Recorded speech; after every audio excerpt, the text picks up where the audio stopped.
Survivally, I am at the ready. Lead the way, user. Can't wait to see where we end up next. Makes perfect sense to automate repetitive tasks, unless you're the automaton.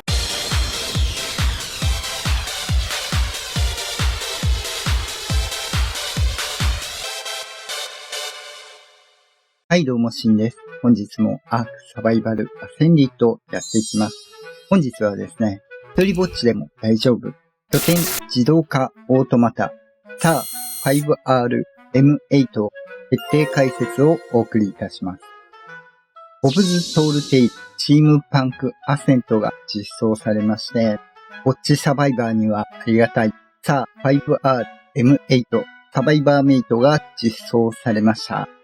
当チャンネルでは通称はっちゃんと呼んでますので、以降はっちゃんでご紹介していきます。このはっちゃん、4つのモードがありまして、拠点での作業を代わりにしてくれるという非常に助かる相方となっております。ソロプレイヤーでも、もちろんトライブ組んでる方でも、非常に助けになる存在となりますので、ぜひご活用いただければと思います。それぞれのモードに関しては順番にご紹介していきますので、ぜひ最後までご覧いただければと思います。普段ですね、アークについてトラップ動画、建築動画、冒険動画、ニュース速報的な情報発信であったり、チュートリアル、アークストーリーなど、アークを楽しむコンテンツをご紹介しております。ちょっとでも面白かったよとか、役に立ったよとかございましたら、ぜひ高評価、チャンネル登録よろしくお願いいたします。では、本編どうぞ。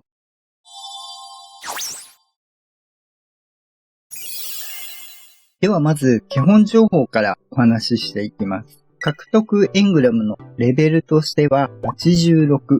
必要エングラムポイントが32。作成は鍵盤となります。必要素材がセメント300、ポリマ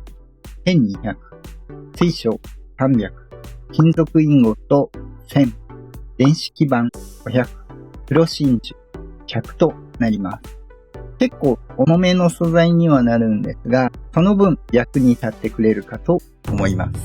まず制作をしますと、このように未完成の SAR5RM8 と出てきますので、これをオプション開いていただく。もしくはスロットに装備して建設すると、このように生まれます。一応サークルメニューから拾うを選んでいただくと、拾うことも可能です。どこかはまったり動けなくなっている場合に使うことが可能です。あとは長距離移動するときですね。再度出すことも可能です。ちなみに動力は特になしで動いてくれます。優秀ですね。レベル1、持てる重量が500となります。サークルメニュー上、ホットモードというのがありまして、ここに4つのモードが表示されます。最初は上のフォロワーモードというものになってます。これは通常の生物テイムした時と一緒で追従してくれるというものになりまして、もちろん修正から追従距離を変更することも可能です。これでいつも通り後ろを追っかけてくるというものになるんですが、たまにですね、このように追従バグるっていうところはありますね。本来の能力としては、その他の3つのモードがそれぞれの能力となりますので、順番にご紹介していこうかと思います。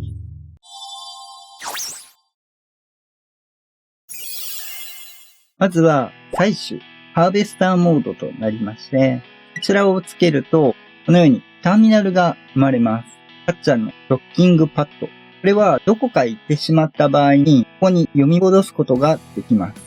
後ほどしますね。そして、ハーベスターモード入っている場合は、このように黄色い光となります。ただし、このままでは何も動いてくれません。なぜなら、何を借りに行くかっていう指示をしていないからですね。これからの操作もそうなんですが、基本的には何をするかを指示して、その通りに動くというものになっておりますので、ただ、モードを切り替えたとして、何も指示してなければ、そこから動きません。採取に関しては、このように採取したいもの、今回は繊維使いますね。を入れていただいて、右クリック、オプション開いていただいて、一番下にこの Add as Input っていうのができています。これを押していただくと、このように採取してくれます。近くのものからですね。特にどこに採取っていう指示は入れないので、何を取ってきてっていう指示をしていただければ大丈夫です。ただ、このままだとインベントリーにアイテムを貯めていくことになりますので、どこに直すっていう指示をする必要があります。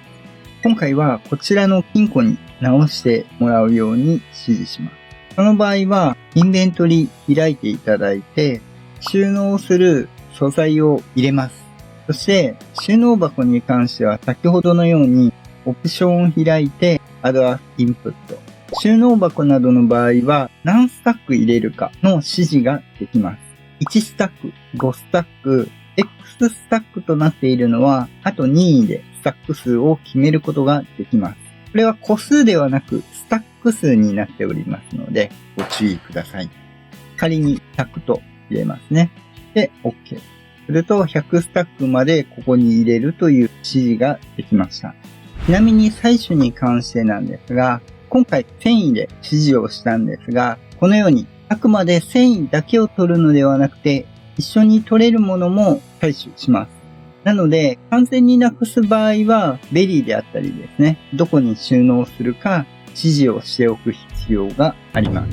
あとですね、採取に出かけて、いろいろこのようにですね、動き回ることになりますので、たまにどっかで引っかかったりしている場合とかも出てきます。どこで採取しているかわからなくなって見失った場合は、このように先ほどのターミナル、サークルメニューを開いていただいて、トラッキングをかけることも可能です。その他、質問ボットすると、ここに呼び出してくれます。この場合、モードはフォロワーモードになるんですが、呼び出すことが可能です。もう一つですね、ターミナル、範囲表示というのがあります。これをしていただくと、このようにですね、はっちゃんが採取に行く距離が出てきます。この距離の間で指示したものを採取してくれるというものになります。結構範囲広いですね。範囲はこちら。ではですね、はっちゃんの範囲になるんですが、位置は土台の真ん中に設置しております。これを1枚目として、5、10、15、20、25、30、33.5 ぐらいの範囲になってます。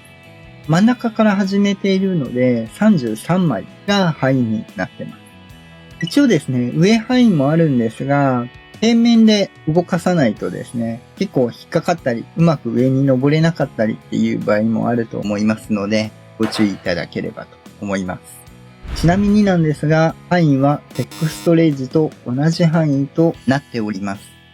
はっちゃんの範囲に関しては、ボットモード、どのモードでも同じ範囲になっておりますので、ご活用いただければと思います。この距離感でですね、採取を行うことになるので、周り、特にアベレーションなどは危険な生物多いので、採取使う場合は注意しないといけません。できれば拠点で囲っている中などで、そこから出ないようにしておく方がいいかとは思います。範囲指示は特にないのでご注意ください。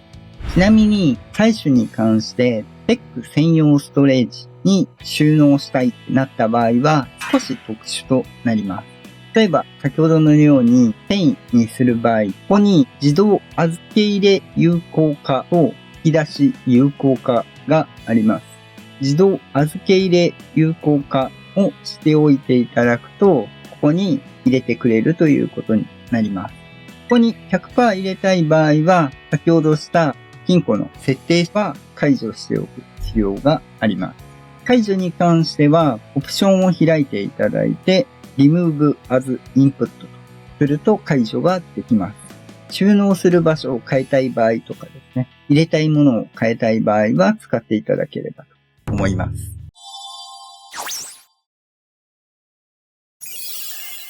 続いて、ボットモード。リペア。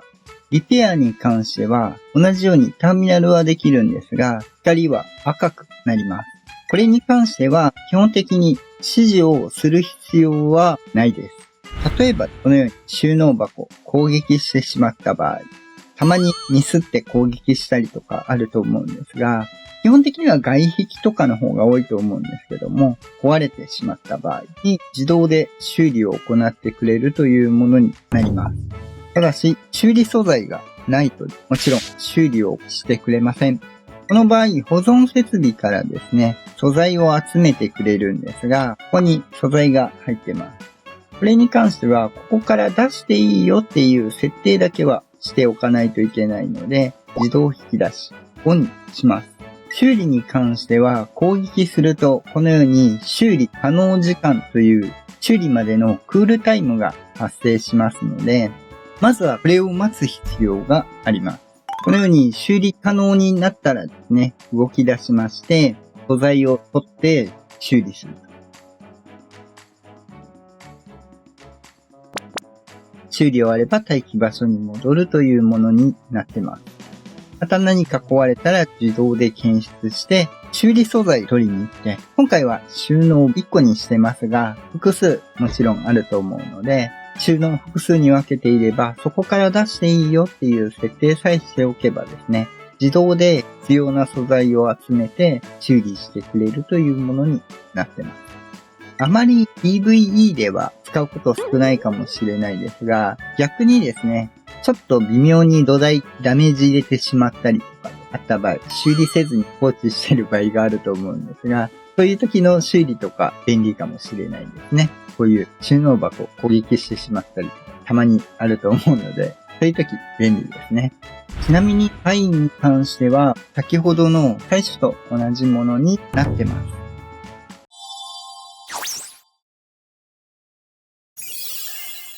そして最後、バトラーモード、執事のモード、バトラーモードを入れると、またこのようにターミナルが出まして、光が紫になります。これに関してはですね、範囲内でここからここに物を移動する、A から B に物を移動するというものになってます。これに関しては何をどこからどこに移動するかという指示が必要となります。ただこれを使いこなせばあらゆる拠点の作業が自動で行えるようになります。全部の紹介は難しいので簡単に例だけご紹介していきます。例えば前回お伝えしたようなリンクされた収納ボックス、鉄を採取してここの中に入っているとします。これに関しては引き出し自動化をオンにします。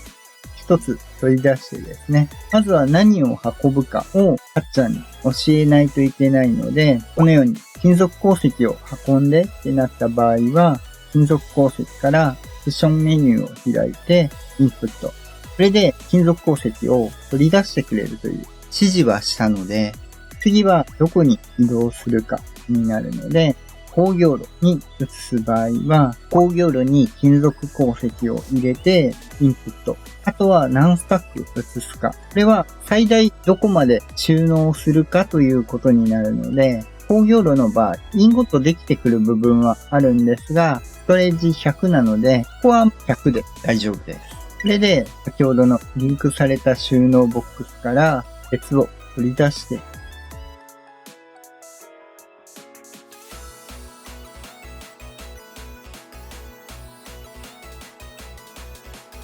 なぜ後ろなんでしょうか。ここに直してくれるということになります。あとは取り出せる鉄鉱石があるだけと工業炉に100スタック、指定したスタック数まで入れるという作業を行って、できることがなくなったらまた待機するというものになります。なので、この設定をしておけばですね、リンクされた収納ボックス、鉄の採取場所に置いておいて、そこに移したら拠点内で自動でリンクされた収納ボックスから工業炉に移してくれるということになるので、そんなにスピードは速くないですが、通常自分で満タン入れて帰ってきて移してってするよりは少し効率的になりますね。何より鉄の移動重たくて、建築税は割と重量に振っているので問題ないと思うんですが、それ以外の方に関してはですね、重量厳しくて移すの大変な人多いと思うので、一気に出して拾って直してっていう作業をしている人が多いとは思うんですが、採取だけすればですね、カッチャに移動を任せるということもできます。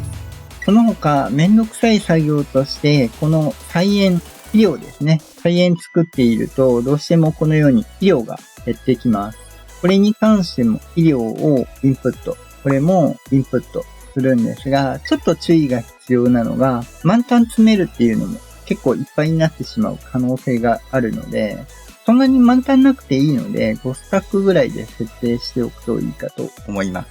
肥料が減ってきたらですね、このように金庫から肥料を取り出して収納するということになります。別に5スタックではなくてもいいんですが、終われば退屈します。割と肥料とかプラスアルファでこのように作物と種ができます。これに関して少しですね、余裕を見ておかないとバグる場合があるので、5個ぐらいとかで余裕見ておいた方がいいかと思います。できた野菜に関しても取り出し自動化して、人参もよくさせて冷蔵庫にしておくと、できた作物を回収して冷蔵庫に直してくれるということになります。肥料を与えて作物を回収して冷蔵庫に直してくれるという作業ができます。鉄も一緒ですね。焼いていただいた時のインゴット回収して収納場所、金庫などに直すという設定をしておけば、焼き終わったインゴットを金庫に直すという作業をしてくれます。先ほどもご案内しましたが、テックストレージ使う場合に関しては、この取り出し、預け入れ自動化っていうのを有効化しておかないと使えないのでご注意ください。入れるのは1種類なんで、預け入れを有効化にしておけば、ここに自動で直してくれるということになります。設定されているものですね。これに関しての注意点なんですが、収納箱であったり、このように作業台とかに関しては引き出しすることが可能なんですが、ペットに関してはですね、回収がありません。インプットもありません。自分の別のペットからアイテムを受け取るっていうことはできないので、また預けるっていうことはできないので、比較的肥料とかですね、型乗り生物とか小さい生物に預けて保管する方がですね、保管効率はいいんですが、補充する用の肥料とかはですね、金庫とかに直しておかないと、自動で補充ができないということになりますので、ご注意いただければと思います。あくまで建造物から建造物への移動ということになるので、ご注意ください。これであればですね、鉄もそうですし、菜園などもそうですし、あとは料理とかも自動化できますので、あまり作業台をですね、自動化でどんどん作ってもらうっていうのはないんですが、製作自動化にならないので、このようにですね、常時動く干し肉を作ったりとかは利用することができます。主に使われるのは金属の移動、菜園関係、そして料理の自動化も可能です。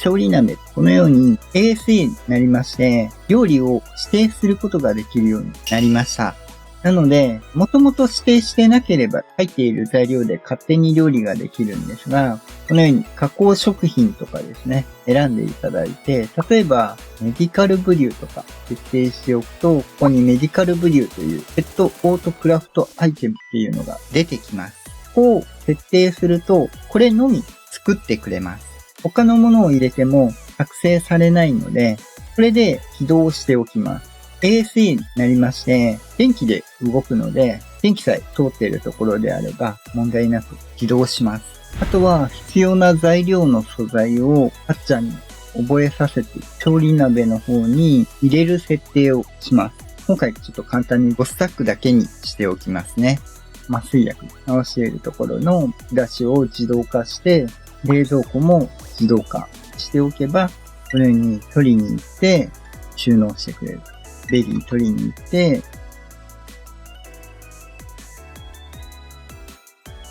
入れてくれる。次に麻酔薬取りに行って、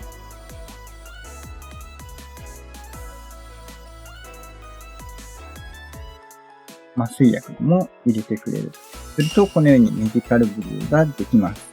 これで料理をオートメーションできるので、よく使うメディカルブリューであったり、その他キブルの作成になるラザウスチャウダーであったり、フォーカルチリであったりを自動生成することもできますし、その他キブル指定してキブルを自動生成できるようにすることも可能です。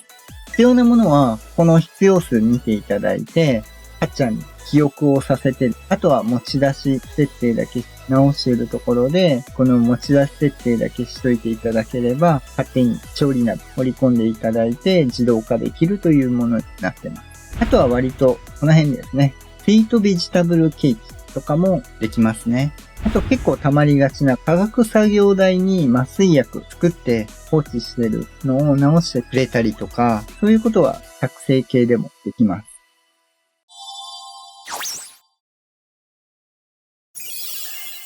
バトラーモード、数多くの拠点作業が自動化できます。ただし、注意しないといけないのが、先ほどのように金属鉱石を工業炉に運んでもらう。肥料を菜園に運んでもらう。また、ベリーなどを回収して冷蔵庫に直してもらう。など、あまり被らない作業であれば問題はないかと思うんですが、料理など同じ素材を各所に配置するなどであれば少しですね、バグる可能性がありますので、そこは一つ一つ指示を出してあげた方がいいかと思います。菜園から冷蔵庫に持っていくのと、冷蔵庫から料理に持っていくなどを同時に同じ個体に指示してしまうと、うまく機能しない場合が出てきてしまいますので、ご注意ください。あとですね、いろんな作業をそれぞれにその時その時で指示を出すと思うんですが、この場合ですね、他のところに指示が残っていたり、ここから出すんだよっていう設定をですね、いくつかしている場合が出てくると思うんですが、できればですね、使い方を変える場合は、一回すべてリセットしてから新たな指示を与えていただいた方が、挙動が変になってしまうっていうところは避けれるかと思いますので、そこはですね、はっちゃんのこの指示だけではなく、それぞれ収納スペースであったり、出すところもリセットして一から設定し直した方が、今後ですね、長く使っていく上で、どこかで重複してですね、変な挙動になるっていうところは避けれるかと思いますので、ご注意いただければと思います。何か挙動がおかしいとなればですね、一旦見直していただいて、一回ゼロに戻してですね、一から指示をし直すといいかと思います。それだけではない場合もあるんですが、またバグったっていうところがですね、バグではなくて指示の設定の問題になりますので、ご注意いただければと思います。